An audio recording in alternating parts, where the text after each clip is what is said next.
नमस्कार दोस्तों आज हम बात करेंगे गैस के प्लाज्मा अवस्था पदार्थ के प्लाज्मा अवस्था और बीईसी यानी कि बॉस आइंस्टाइन कंडेंसेट के बारे में। इससे पिछले हम ठोस द्रव्य और गैस के बारे में बात कर चुके थे। तो चलिए आज देखते हैं प्लाज्मा अवस्था। प्लाज्मा अवस्था क्या है?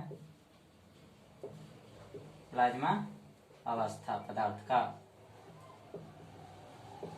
दोस्तों इसमें क्या होता है, जब हम गैस को क्या करते हैं, आयनिक इसके कण, देखिए कण की बात करते हैं। पदार्थ में जो भी होता है उसके कण के ऊपर हम डिपेंड करते हैं। यानी कण के बीच की दूरी अगर कम है और फोर्स अत्यधिक है तो ठोस हो जाता है।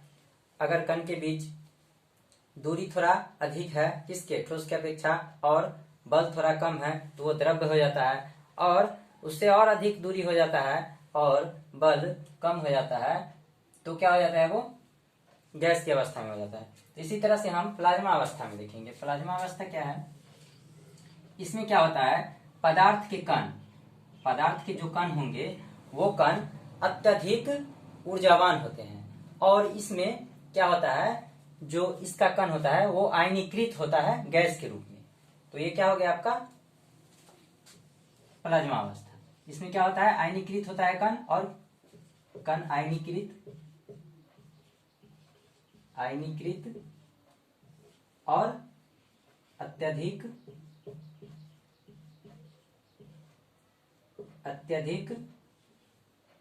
ऊर्जावान होते हैं। तो ये होता है। तो जैसे कि आप देख सकते हैं यहाँ पे फ्लोरोसेंट ट्यूब और नियॉन बल्ब। तो ये आपको किस में रहेगा, इसमें जो भी कण होंगे वो प्लाज्मा अवस्था में रहेंगे, फ्लोरोसेंट ट्यूब और किसमें, नियॉन बल्ब में। तो नियॉन बल्ब में दोस्त क्या होता है, नियॉन गैस का यूज करते हैं, और फ्लोरोसेंट ट्यूब में जो होता है उसमें हम हीलियम गैस का यूज करते हैं। हीलियम गैस किसमें, फ्लोरोसेंट ट्यूब में, और नियॉन बल्ब में क्या, नियॉन गैस। तो ये क्या होता है, जब इस दो गैस में जब ये दो बल्ब होता है, या तो नियॉन बल्ब हो गया या फ्लोरोसेंट ट्यूब, तो इसमें क्या करते हैं हम, विद्युत धारा को जब प्रवाहित करते हैं तो इसके कण, इस गैस में जो कण होते हैं वो कण अत्यधिक ऊर्जावान और आयनीकृत हो जाते हैं। तो ये हो गया आपका। और आपका प्लाज्मा अवस्था में पूछेगा तो प्लाज्मा अवस्था की अवस्था में आपका सूर्य हो गया, सूर्य एवं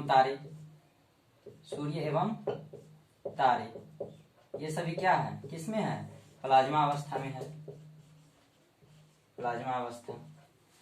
तो ये सभी हो जाता है।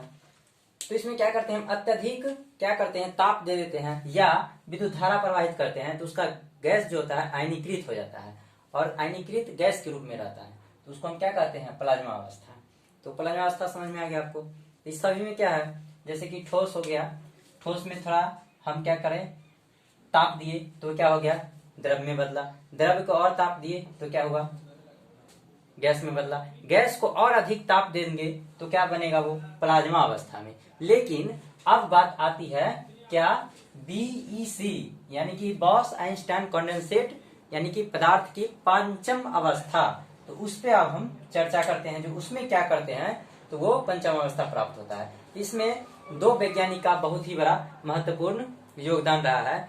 पहला है अपना भारत के हैं एस.एन. बॉस यानी कि सत्येंद्र नाथ बॉस, और अमेरिका के 3 वैज्ञानिक, वो कौन है वो भी बताएंगे। लेकिन आइंस्टीन यानी कि बॉस आइंस्टीन, आइंस्टीन साहब भी हैं इसमें, तो वो प्राप्त किए थे। तो कैसे प्राप्त किए थे उस पर अब हम देखते हैं थोड़ा।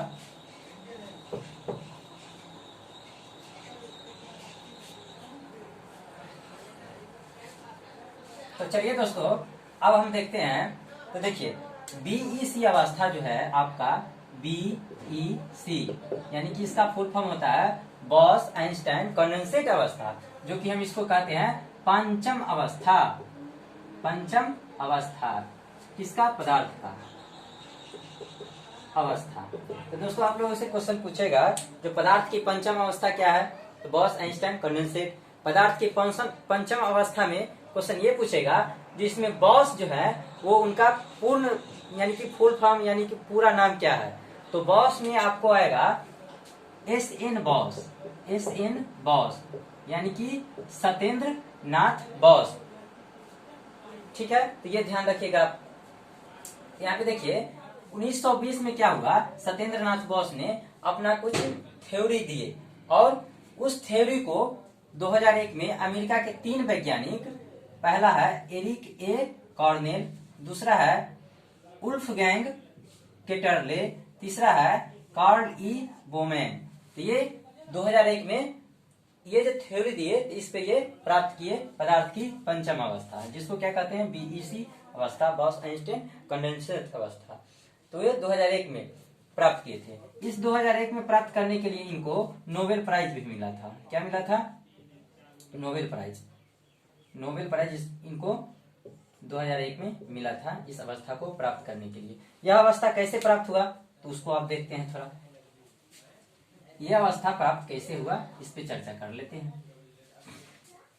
आप लोग नोट डाउन करना चाहते हैं तो इसको नोट कर लीजिए, ठीक है। तो चलिए देखते हैं पदार्थ की पंचम अवस्था कैसे प्राप्त हुआ। तो दोस्तों, सामान्य घनत्व का जो गैस होता है, सामान्य वायुदाब पे जो घनत्व का गैस होता है, उसको उस गैस का 1,00,000 में भाग यानी कि 10⁻⁻5वां भाग घनत्व का, किसका? घनत्व का। घनत्व का सामान्य वायु का जो घनत्व होगा उसका इतनावां भाग यानी कि इतना कम घनत्व रखेंगे हम किसी गैस का, और उस गैस को हम टेम्परेचर यानी कि ताप कितना देंगे? ताप देंगे हम दोस्तों, ताप की बात करते हैं। वो ताप जो देंगे वो ताप होगा 2 × 10⁻⁻7 केल्विन। तो इतना ताप, कम ताप दोस्तों, ध्यान देने वाली बात है यहाँ पे। पदार्थ का ठोस अवस्था से द्रव में, द्रव से गैस में, और गैस से प्लाज्मा अवस्था में हम गए तो क्या हुआ? ताप बढ़ा रहे थे, ताप ज्यादा दे रहे थे, तब हमारा क्या हुआ था? चेंज हो रहा था पदार्थ की अवस्था। लेकिन पचमा अवस्था क्या है? यहाँ पे ताप को अत्यधिक कम यानी कि शीतलित करके हम किसको? उस गैस को, जो गैस सामान्य वायुदाब पे उसका घनत्व कम होना चाहिए, कितना? 1,00,000वां भाग यानी कि 10⁻⁻5वां भाग घनत्व होना चाहिए, और ताप 2 × 10⁻⁻7 केल्विन होना चाहिए, तब जाके हमें क्या होता है?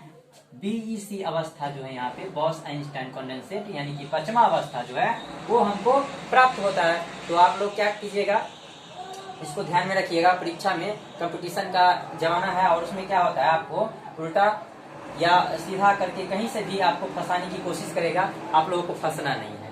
तो चलिए अब हम देखते हैं, इसको देखिए कुछ, इस पे आप जो क्वेश्चन होगा उसको हम करते हैं।